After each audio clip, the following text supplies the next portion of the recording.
ہر قوم اور ملت کے لیے ایک مدت اور زمانہ مقرر ہے۔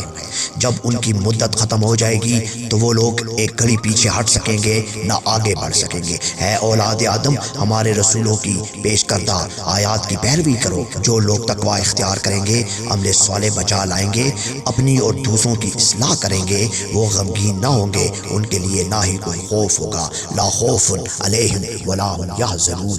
اللہ پر جھوٹ باندھنے والے اور ان آیات کی تکذیب کرنے والے ظالم ہیں۔ جب ان کی روح قبض کر لی جائے گی تو ان سے پوچھا جائے گا، پکارو اب ان کو جن کو تم اللہ کے علاوہ پکارتے تھے، پکارو اب ان کے نام لے کے پکارو۔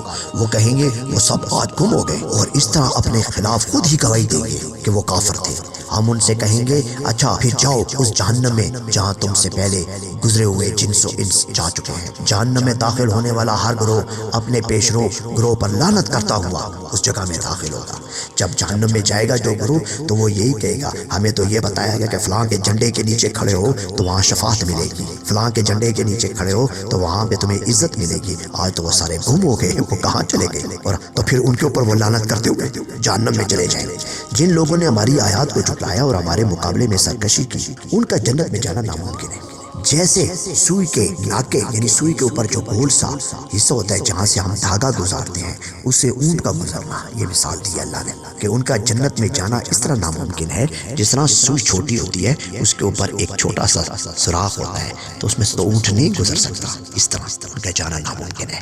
ان آیات اور ہماری احکامات کو ماننے والوں کے لیے جنت ہوگی۔ جب وہ اس جنت سے لطف اندوز ہو رہے ہوں گے، اس وقت ان کو ندا آئے گی، ایک آواز آئے گی، ایک پکار آئے گی کہ یہ جنت جس کے تم وارث بنائے گئے ہو، تمہارے اچھے اعمال کے بدلے میں تمہیں دی گئی ہے۔ اس وقت جنت کے باسی جنت میں رہنے والے دوزخ میں جانے والوں سے کہیں گے، ہم نے ان وعدوں کو ٹھیک پایا جو ہم سے اللہ نے کہا، انک لا تخلف المیعاد، میں تو اپنے وعدے کے خلاف نہیں کرتا جو ہمارے رب نے ہم سے کیا تھا۔ کیا تم نے بھی ان وعدوں کو ٹھیک پایا؟ تو دوزخ میں جانے والے کہیں گے، ہاں ہم نے بھی ٹھیک پایا، وہ ہمیں منع کرتا رہا، ہمیں سمجھاتا رہا، مگر ہم نہیں مانے۔ جنت اور دوزخ کے درمیان ایک اوٹ پر جس کی بلندیوں یعنی آراف پر کچھ لوگ ہوں گے۔ جنت اور جہنم کے درمیان ایک اوٹ ہوتی ہے یعنی ایک جگہ بنی ہوئی ہے جس کی ایک بلندی ہے، اس کے اوپر یعنی آراف اس کا نام ہے۔ جو جنت اور دوزخ کے ٹھکانوں کو دیکھ رہے ہوں گے اور ان کی علامتوں سے ان کو پہچانیں گے کہ کون جنتی ہے کون جہنمی ہے، جو اپنے رب سے درخواست کریں گے، ہمارے رب ہمیں دوزخ سے بچا۔ ابھی وہ وہاں پہ ہیں، آراف کے مقام پہ ہیں، ابھی وہ نہ جنت میں گئے نہ جہنم میں گئے، مگر وہاں سے وہ ان دونوں کو دیکھ رہے ہیں اور پہچان رہے ہیں کہ آیا جنت میں جو جا رہے ہیں وہ کون ہے، جہنم میں۔ تو پھر وہ دعا کرتے ہیں، درخواست کرتے ہیں۔ ان لوگوں کی زندگی کا نہ تو مثبت پہلو اتنا قوی ہوگا کہ وہ جنت میں داخل ہو سکے، اور نہ ہی منفی پہلو اتنا خراب ہوگا کہ وہ دوزخ میں بھیجے جائیں گے۔ اس لیے یہ درمیان میں اٹکے ہوئے ہوں گے اور مغفرت طلب کر رہے ہوں گے۔ پھر وہاں پر اللہ جب دیکھے گا تو ان پر شفاعت کر دی جائے گی کہ چلو تمہیں ہم نے بخش دیا۔ دوزخی جنت والوں سے تھوڑے سے پانی یا رزق کی درخواست کریں گے، جس کے جواب میں وہ کہیں گے کہ اللہ نے ان چیزوں کو کافروں پر حرام کر دیا۔ ہم نے ان لوگوں پر ایسی کتاب یعنی قرآن نازل کی جس کی بنیاد علم پر ہے، فہم پر ہے، فراست پر ہے، سوچ پر ہے، جو ایمان والوں کے لیے ہدایت ہے۔ اب کیا یہ لوگ اس بات کے انتظار میں اس سے بہرامند نہیں ہو رہے کہ اس میں لکھے انجام سے دوچار ہو جائیں گے؟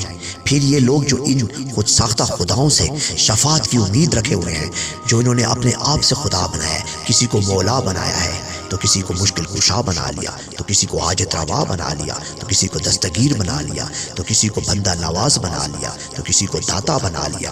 حقیقت کے سامنے آنے پر یہ خواہش کریں گے کہ اے میرے رب، ان کو دوبارہ دنیا میں واپس بھیج دے تاکہ وہ اعمال بچا لیں جن کا ہم نے حکم دیا تھا۔ اس وقت سب جھوٹے معبود غائب ہوں گے اور کوئی پلٹنے کی راہ ہوگی نہ شفاعت کرنے والا ہوگا۔ وہ کہاں گئے جس کو تم پکارتے تھے دنیا میں، جس سے تم حاجت مندی مانگتے تھے دنیا میں؟ تمہارا پروردگار تو وہ ہے جس نے آسمانوں اور زمین کو 6 روز میں بنایا۔ وہ رب جو رات کے پردے سے دن کو ڈھانپ لیتا ہے اور رات جو ہے وہ دن کے پیچھے رواں رواں ہے۔ اس نے سورج چاند ستاروں کو پیدا کیا جو اس کی متی ہے۔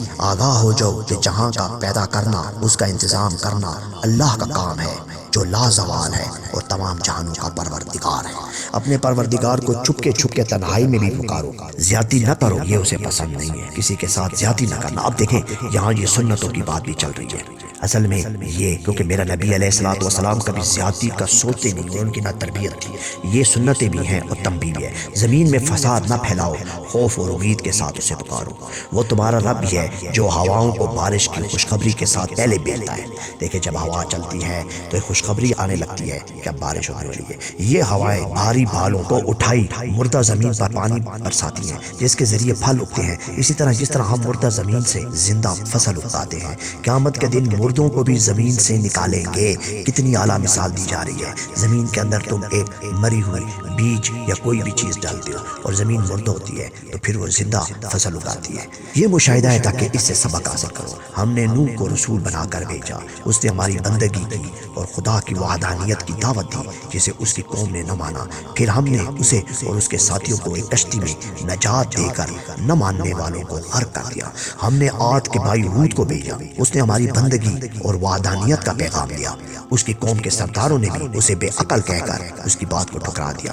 انہوں نے اپنے باپ داداؤں کے شرک پر رہنے پر اصرار کیا اور کہا کہ اپنے رب سے کہہ دو کہ ہم پر عذاب نازل کرے۔ اس نے کہا اچھا پھر اس عذاب کا تم بھی انتظار کرو اور میں بھی کرتا ہوں۔ بس ہم نے ہود اور اس کے ساتھیوں کو بچا لیا اور نافرمانوں کی جڑ کاٹ ڈالی۔ ہم نے سمود کی طرف اس کے بھائی صالح کو بھیجا، اس نے اپنے رب کی کھلی دلیل دی اور ایک اونٹنی چرنے کے لیے چھوڑ دی اور کہا کہ اسے برے ارادے سے ہاتھ نہ لگاؤ، یہ نشانی کے طور پر بیچی گئی ہے اللہ کی طرف۔ اگر تم نے ایسا کیا تو دردناک عذاب آئے گا۔ اللہ نے تمہاری قوم کو بڑی منزلت بخشی ہے اور آج تم اس کی ہموار میدانوں اور عالیشان محلات اور پہاڑوں کو تراشے ہوئے مکانوں کے مالک ہو۔ بس اس کی حمد کرو، ثنا کرو، اور میں اس کا پیغمبر ہوں۔ لیکن چند کمزور طبقے کے غریب لوگوں کے علاوہ انہوں نے اس کی بات کو نہیں مانا۔ چند ایک غریب لوگ تھے جنہوں نے اس کی بات کو مانا اور آخرکار اس اونٹنی کو مار ڈالا۔ ان کے عذاب کو دعوت دینے کے لیے ایک دل ہلا دینے والی آفت نے انہیں آن گھیرا اور وہ اپنے گھروں میں اوندے پڑے کے پڑے رہ گئے۔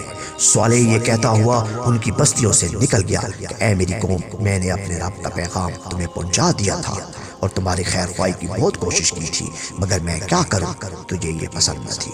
ہم نے لوط کو پیغمبر بنا کر بھیجا، اس نے اپنی قوم کو فحاشی اور بے حیائی سے اور ہم جنسی جیسے لعنت سے روکنے کی کوشش کی، لیکن انہوں نے اس کے ہدایت پر عمل نہ کیا اور کہا کہ اس کو نکالو اس بستی سے، یہ بڑے پاک باز بنتے ہیں۔ آخرکار ہم نے لوط کے گھر والوں کو بجز اس کی کہ نافرمان اور غیر ہدایت یافتہ بیوی کے وہاں سے بچا کر نکال لیا، یہاں تک کہ لوط علیہ السلام کی بیوی بھی ان لوگوں کے ساتھ اس گناہ میں شریک ہے، مطلب برا نہیں کہتی تھی، اور پتھروں کی بارش برسا کر اس نافرمان قوم کو نیست و نابود کر دیا۔ ہم نے شعیب کو مدین والوں کی طرف بھیجا، اس نے بھی اللہ کی وحدانیت اور معبودیت حقیقت کی بندگی کی دعوت دی اور وزن اور پیمانے کے معاملات میں عدل و انصاف کا پیغام دیا۔ شعیب کی قوم میں یہ تھا کہ وہ ناپ تول میں کمی کرتے تھے۔ سنت انبیاء یہ ہے کہ تم ترازو میں کبھی بھی ڈنڈی نہ مارو، اور زمین پر فساد پھیلانے سے روکنے اور سیدھی راہ پر چلنے کے لیے کہا، لیکن وہ نہ مانے۔ ان کا بھی حشر تمہارے سامنے ہے، ایک دل ہلا دینے والی آفت نے ان کو اپنے گھروں سے نکلنے کی مہلت ہی نہ دی، اور شعیب یہ کہہ کر بستیوں سے نکل گیا کہ میں نے اپنے رب کا پیغام پہنچایا تھا۔ اب اس قوم پر افسوس ہی کر سکتا ہوں جو حق کو قبول نہ کر سکی۔ ہم نے جس قوم پر رسول بھیجا پہلے اسے تنگی میں مبتلا کیا کہ شاید وہ عاجزی پر اتر آئیں، پھر ہم نے ان کو خوشحالی سے نوازا کہ شاید اس طرح شکر ادا کر سکیں، لیکن وہ کہتے ہیں ہمارے اسلاف پر اچھے برے دن تو آتے ہی رہیں گے۔ کیا یہ لوگ اس بات سے بے خوف ہیں کہ ہمارا عذاب ان پر رات کی میٹھی نیند یا دن کے کھیل کود میں مشغولی کے وقت نازل ہو جائے؟ شعیب کے بعد ہم نے موسیٰ کو اپنی نشانیاں دے کر بھیجا۔ اس نے فرعون سے کہا میں اللہ کا فرستادہ ہوں، میں اپنے رب کی روشن دلیلیں لے کر آیا ہوں۔ فرعون نے کہا کوئی نشانی تو دکھاؤ، پیش کرو۔ اس پر انہوں نے اپنا عصا پھینکا تو اژدہا بن گیا، اپنا ہاتھ گریبان سے نکالا تو وہ درخشاں ہو گیا، چمک اٹھا۔ اس پر فرعون کی قوم کے سرداروں نے کہا یہ تو شخص بہت کھلم کھلا جادوگر ہے اور تمہیں تمہاری زمین سے بے دخل کرنا چاہتا ہے۔ پھر فرعون نے ان کے مشورے سے اپنے ماہر جادوگروں کو بلایا، اس کو موسیٰ پر غالب ہونے کی صورت میں مقرب بارگاہ ہونے کی نوید سنائی۔ انہوں نے اپنے انچھر پھینکے، یعنی چھوٹی لاٹھیاں پھینکی اور کہیں سانپ بنا ڈالے۔ موسیٰ نے اپنا عصا پھینکا تو اس نے اژدہا بن کر سب کو نگل لیا۔ حق اشکارا ہوا، تمام جھوٹے جادو جادوگر مغلوب ہوئے اور اس ذلت و خواری کی حالت میں سجدے میں گر کر کہنے لگے کہ ہم جہانوں کے پروردگار پر ایمان لاتے ہیں۔ فرعون نے انہیں سازش قرار دیا اور کہا کہ یہ سازش ہے اور میں تم سب کے ساتھ سب کے ہاتھ پیر کاٹ کر تمہیں سولی پر لٹکا دوں گا۔ لیکن جادوگروں نے جواب دیا کہ یہ کوئی بڑی بات نہیں، ہم اپنے پروردگار کی طرف پلٹ جائیں گے۔ تیرا غصہ اس وجہ سے ہے کہ ہم ایمان لے آئے ہیں۔ انہوں نے دعا کی کہ اے ہمارے پروردگار ہمیں استقامت عطا فرما، صبر دے دے اور اس حالت میں دنیا سے اٹھا کہ ہم تیرے فرمان بردار، تیرے مطیع ہوں۔ پھر ہم نے فرعون کی قوم کو خشک میں مبتلا کر دیا کہ شاید وہ بیدار ہو جائے۔ پھر بھی نہ مانے تو ہم نے ان پر لگاتار طوفان، ٹڈیاں، زراعتی آفتیں، مینڈکوں کی آفتیں نازل کی، مگر وہ سرکش لوگ تھے۔ ہر آفت پر چاہے وہ ٹڈیوں کا ہو، مینڈک کا ہو کہ بارشیں ہوں، طوفان تھا یا قحط، وہ موسیٰ سے منت کر کے کہتے کہ اپنے رب سے کہو ہمیں معاف کر دے، اور معافی ملنے کے بعد پھر وہی سرکشی دکھاتے۔ پھر ہم نے ان سے انتقام لیا اور انہیں سمندر میں غرق کر دیا، اور ان کی جگہ موسیٰ کے ان کمزور ساتھیوں کو جو ایمان لا چکے تھے ہم نے اس سرزمین کے مشرق و مغرب کا مالک بنا دیا۔